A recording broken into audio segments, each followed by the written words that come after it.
Hello, everyone. Welcome to the Wrestling the Territories podcast. Tonight, we're going to talk about Starrcade 84. Should it be remembered as a good Starrcade? Maybe not. Let's see how this night went. Take a look at Starrcade 84 in tonight's podcast.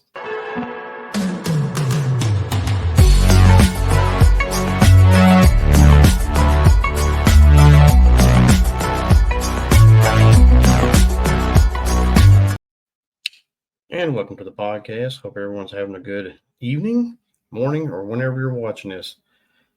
So, Starrcade 84 was something that's going to be remembered and kind of not remembered. It was a $1 million challenge between Dusty Rhodes and Ric Flair that saw Joe Frazier as a special referee. So, some people talk about Starrcade 84, a lot of people don't. So, let's go back and take a look at that card tonight and let's just see the winners and losers, talk about what led up to some of these matches. Hang tight. Okay, Starrcade 84. The $1 million challenge started out the night with a title match. It was the champion, World Junior Champion Mike Davis, defending against Denny Brown. Denny Brown defeated him in 5 minutes and 38 seconds to become the new World Junior Champion. They would go on to the next match, which was Brian Adidas versus Mr. Ito. And it was just a basic singles match. It ended in 4 minutes with Brian Adidas coming out on top.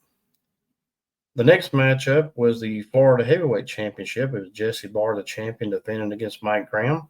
Jesse Barr would come out on top on that matchup.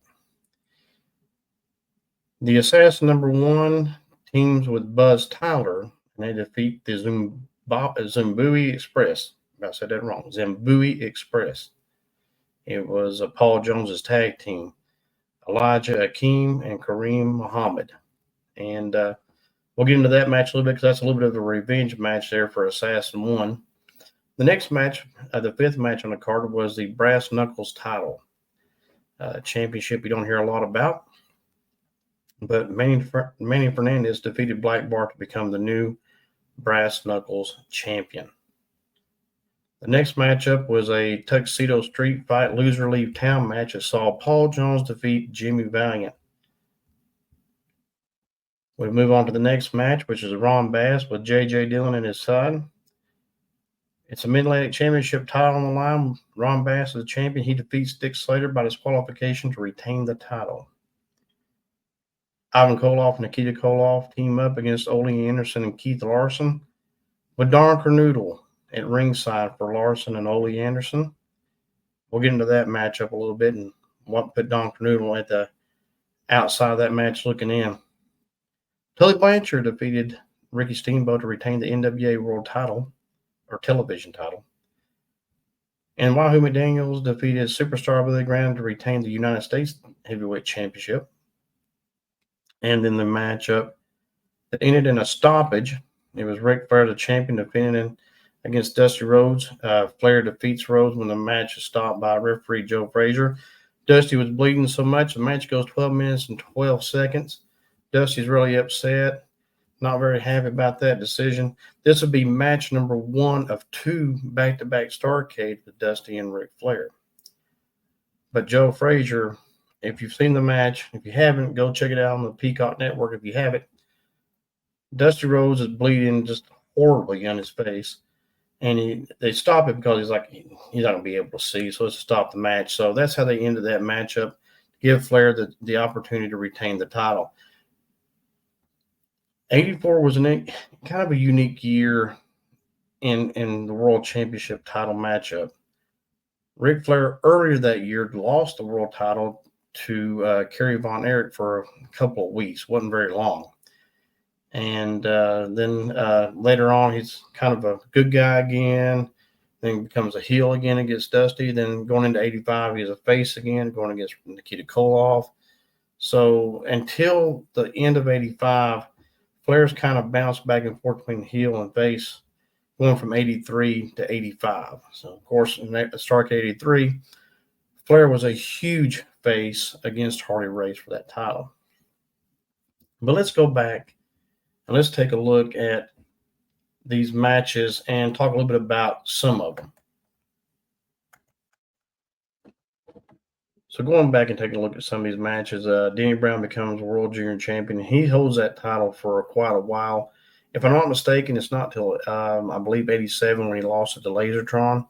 So he would hold that title. Danny Brown was one of those unique characters. Let's say he would have matches like against Mike Davis, defend his TV title or his junior title rather on TV, and win those top matches. Although he would also be a jobber and lose to like Tully Blanchard or Ric Flair or whoever. So he was kind of in that mix of uh, kind of a champion, also a jobber. So it's kind of hard. I mean, he would be in matches where he'd be competitive against like a Tully Blanchard, let's say, and give Tully a good match until Tully can defeat him. But Denny Brown uh, was a junior champion for quite a while, as a matter of fact. Let's skip on down and take a look at the Assassin One. I talked about that earlier. Assassin One was a part of Paul Jones's army and was kicked out by Paul Jones after the Assassin number 2 lost his mask. It was a whole big rigmarole. You can go back and check that out on the Peacock WWE network. But basically, this is a revenge match for the Assassin. So he picked Buzz Tyler as a tag team partner to go against the Zambui Express. And it was just one of those things where the Assassin One got over real good. And of course, Paul Jones was absolutely despised no matter who he had in his stable. And so that worked out good for our storylines. And it was an elimination match as well. So a good match up there. A title you don't hear much about is the one Manny Fernandez defeats Black Bart in its NWA Brass Knuckles Championship. I have seen this title before, and if I can find a picture of it, I'll place it on here before I end the podcast. But anyway, it was not a massive build up to that championship, but it gave Manny Fernandez a Brass Knuckle Championship, but you never seen him defend it that I can remember on TV. And at the time, he was also one half of the World Tag Team Champions with Dusty Rhodes. So interesting that they would have that match and him be the champion, but never really defended on TV or ever see it on TV that I can quite remember. Okay, the next one we're going to talk about is Paul Jones and Jimmy Valiant, the Tuxedo Street Fight Loser Leave Town. What's significant about this matchup is, of course, it's Paul Jones and Jimmy Valiant. Their feud is going on forever, it seems like. But he loses and has to leave town. You have the whole, I believe this is another one of those situations where he comes back as Charlie Brown from out of town and all that going on. But the matchup between those two would go on into Starrcade '86, the hair versus hair, where Paul Jones gets shaved, and that's just a big, huge battle between those two for about 3 or 4 years. Jimmy Valiant and Paul Jones. The next one we'll talk about a little bit is Don Cornoodle and his brother is Keith Larson. Now these are actual brothers, and he and Ole Anderson would take on the Russians. So it's an Ole Anderson and Keith Larson trying to get revenge on the Russians who broke Don Cornoodle's leg. Now, for those you don't know, Don Cornoodle was a member of Ivan and the Kid Koloff's team. They lost the tag team titles. They kicked Don Cornoodle out, blamed him for it. And Don Cornoodle gets a leg broken, and he's at ringside watching this matchup, even though Ole and Keith Larson lose, which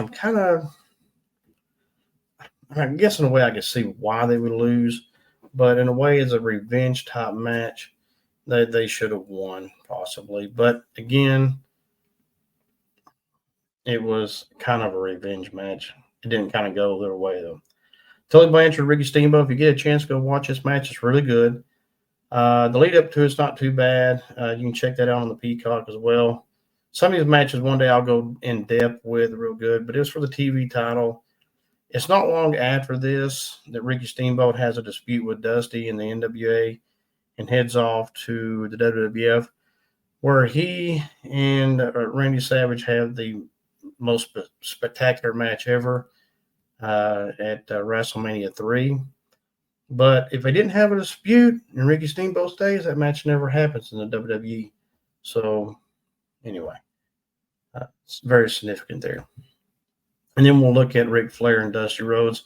Again, like I said earlier, it was stopped because Dusty was bleeding so badly that Joe Frazier decided to stop the match. It was a good way to keep Flair with the championship. A good way to keep the fans angry at Flair. Kind of made him mad at Joe Frazier, I guess, a little bit in a way since he stopped the match. And this is injustice. But it also sets up the following year with Ric Flair and Dusty Rhodes, where Dusty kind of wins the match, but it's a referee reversal decision that keeps Flair as a champion again. But anyway, there was 11 matches, and you kind of got to look at it as is it should it be remembered? Should it not be remembered? I don't know. What do you think? Comment below. Let me know. But I really believe Starrcade 84 could not really follow Starrcade 83. It's hard to follow the first one anyway. They got better with Starrcade 85, and they had them in both the Omni and in Greensboro. Greensboro was a home of Starrcade all the way up till 86. In Atlanta and Greensboro in 85 and 86. It was kind of ruined. Nothing against Chicago or anything, but it's just not a Jim Crockett territory. And Greensboro seemed to be the place they should have kept it anyway, or even Atlanta. But it's a pretty memorable Starrcade. It's much better than 89. Starrcade 89 absolutely sucked, in my opinion. It was Future Shock. It's where they had the Iron Man tournament type thing with the singles competitors and tag team competitors. The storylines were just not there. It wasn't really all that good. And that should have been reserved, in my opinion, to maybe like a Clash of the Champions or something. Just something reserved differently than a Starrcade, or make it a whole different type of pay-per-view. But Starrcade 89 absolutely sucked. 87 wasn't all that good. 88 was There was okay matches, but not a lot of good ones. But I think the first four Starrcades will always be remembered as the turning point that helped Crockett get to where he was going. But after that, it just fizzled. But anyway, Starrcade 4, not a bad night of wrestling. Some of the matches didn't last very long at all, like 4 to 5 minutes long. Some were 15 to 12 to 15 minutes. The matches wasn't long, and there was 11 of them.